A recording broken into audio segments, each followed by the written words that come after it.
Stories from EchoHealthTales. It was 7:42 a.m. The hallways of St. Anne's Hospital were finally quiet. After 14 straight hours, Nurse Amelia sank to the cold tile wall outside the ICU. Her back ached, her hands trembled, and her eyes were red from tears she hadn't even realized she was holding back.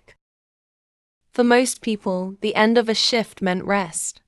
For Amelia, it meant replaying every face, every sound, every moment she couldn't save. That morning, the weight of it all finally broke through.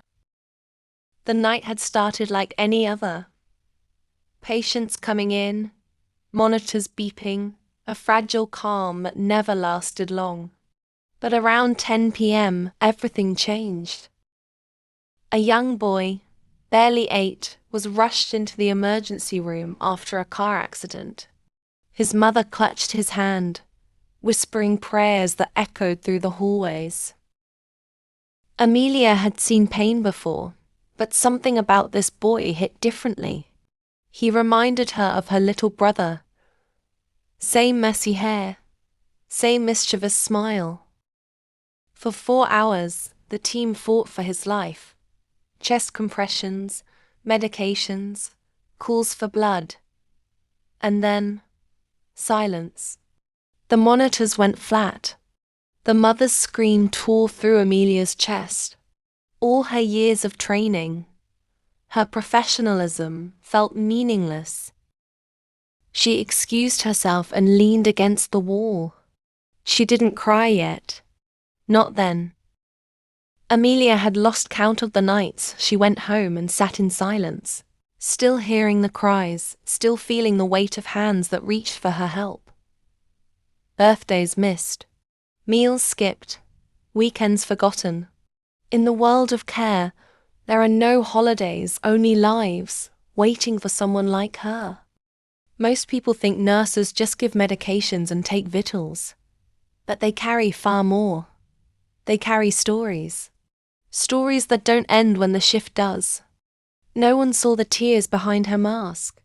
No one noticed the exhaustion behind the calm, practiced smile that said, "I'm fine."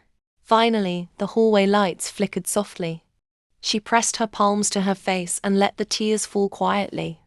Every loss, we did everything we could. Every failure. The grief that nurses are never taught to express.